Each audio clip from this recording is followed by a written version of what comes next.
Pupuntahan po natin ngayon yung mga tumatak na eksena sa mga pelikula ni The King. Ito yung mga location na madalas gamitin ni Fernando Po Jr. mga dre.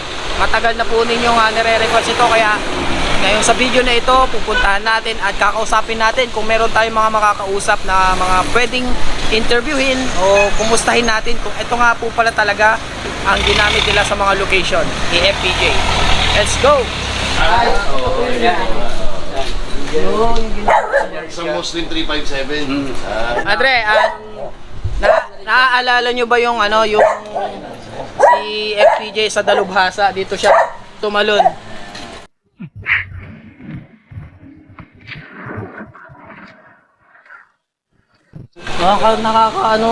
Nostalgic. Walang nabago dito. Opo. Yung anak ko nga kay dapat double ni Bandol, may ayaw lang. Hira yan. Yung movie na ni Bandol. Oo, si Bandol. May poso Dito pa rin dyan. po yun? Oo, may poso dyan. Dati.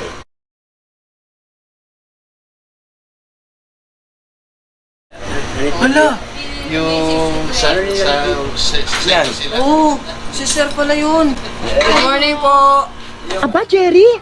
Saan ang kagaling ang perang hiningi mo? Hindi ba't sa akin din? Itong lugar na to, dito po ginawa, yung eksena nila Max Alvarado, tsaka FPJ, yung hinarang siya, na nandun sila sa jeep, honor type jeep, at sinabihan masigip ng uniforme.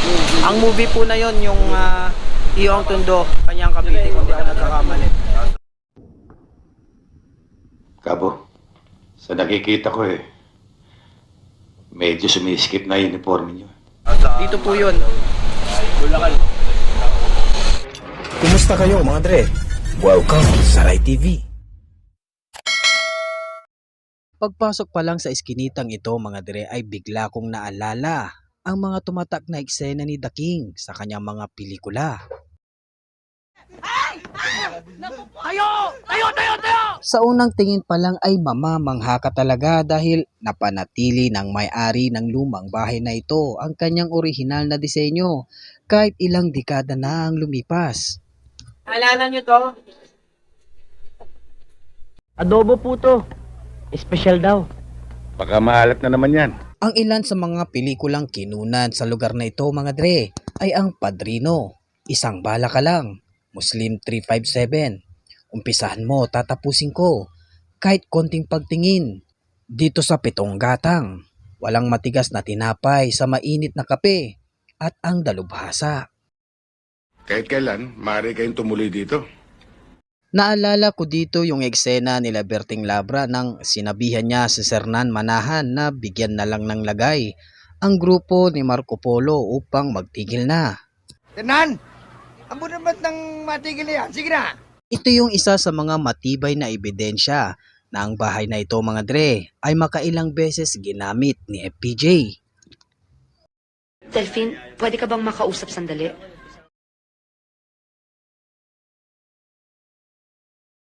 Kung mapapansin nyo ay mababa na ang bubong ng mga bahay dito na tila ba lumubog. Dahil yan sa ilang beses na pagsemento ng kalsada. Dahil sa makapal na semento kaya nagmistulang lumubog ang mga kabahayan. Nakakapanghinayang lang dahil nalalapit nang i-demolish ang lugar na ito upang magbigay daan sa gagawing proyekto ng gobyerno. Ayon sa isang residente na nakausap ko ay napamahal na sila sa lugar na ito. Dahil dito na sila tumanda, ngunit wala silang magagawa kundi sumunod na lamang sa gobyerno. Konting pagtingin. Tindahan, yung tindahan. Oo, tsaka ito yung madalas na tindahan sa mga eksena ni FPJ. Ito po yun. Pinsan niya, balikbayan. Hindi ko ba nabanggit yung may pinsan ako? Dalubhasa. Tulungan mo ako, pare. Hindi ko na alam ang gagawin ko. Ang kumpare mo. Marami. Puro maalala yung iba, pero yung tindahan na to, ito po yun. Sa Pitong Gatang. Pitong Gatang. Dito siya nakatayo na nung hinosting si Herdin Bautista. Ni Dindo. Dindo. Ito pa rin yun, Guys, ito yun, Pitong Gatang. Oh my God, ito nga. Sa yung skate shop. Yung galing.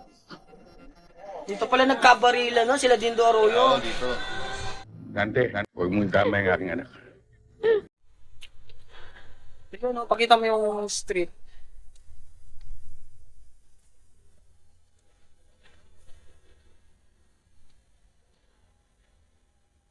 Pag-usapan natin to. Ang kabilang bahay naman na ito mga dre, kung mapapansin nyo yung bintana. Dito po ginawa ang pelikulang Muslim 357. Siya nga pala mga dre, gusto ko sanang tapusin nyo yung video dahil mayroon akong sorpresa sa inyong lahat. Lalong-lalo na sa mga tagahanga ni The King. Saan bahay nyo, sir? Ito po. So, sa inyo po yung tindahan. Ayun, may-ari ng tindahan sa sir. Misis ko niya. Laging ginagamit na FPJ, ano? Dito kumakain na ng salon. Dito po. Paborito niya tuyo. Yung ulo ng tuyo, paborito siya. Wala siyang tinitira. Nakakatuwa naman. Dami niyang ginawang eksena dito eh. Maraming movie yun eh, no? Hindi lang yung isa. Konting pagtingin. Oh. Yan ang bahay ni Sharon. Yan, yung bahay ni Sharon, ito yun. Kahit konti pagtingin. Mga exit. Mga Muslim, ayan. Diba? Pitong gatang. Itong gatang. Muslim 357. Naantay na lang yan dahil gigibain na to. Lahat to. Gagawin highway yan. Ano po pangalan niyo? Boy Juanito. Si Tatay Boy.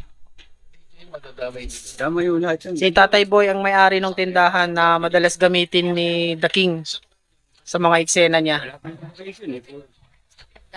Meeting lang, puro meeting, pero walang lang place. O yung kay Sharo, yung ginano niya yung bintana. Ito yun. Ito yun. Itong apartment po. Okay, dito. Yung ginano ni Sharon yung bintana po. Oo. Yung sinuna, kaya Soto. Okay. Ito po. Yung kahit konting Opo, pagtingin. yung Alice Soto po, yung sila ni FPJ. Ah. Ito po yung ni Sharon Cuneta, yung ginanon po. Okay. Naalala ko na. Yung kikita ko dito kalaki. May diferensya yata yung bintana nyo. Sila Ali Soto nga.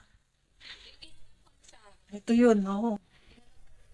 Oo, naalala ko na. Ang galing. Dito lang din, ano. O, si Sir, ando pa si Sir, oh. Dito yan.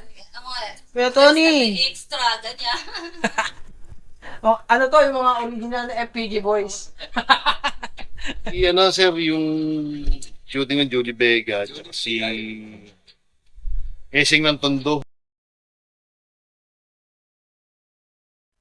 Tama rito kasi nandyan yung kwadro niya sa likod eh. May kwadro siya dyan eh.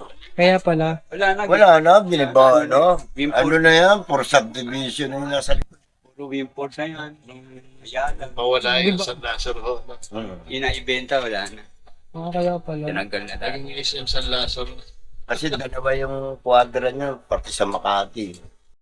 Hindi ko alam kung maiintindihan nyo ako mga dre. Pero alam nyo, di ko may paliwanag yung pakiramdam nang mapuntahan at makita ko ng personal ang lugar na ito. Huwag kayong mag-alala dahil hindi pa ito ang huli. Bingo ako! Tingnan mo ito. Sandali, tignan natin.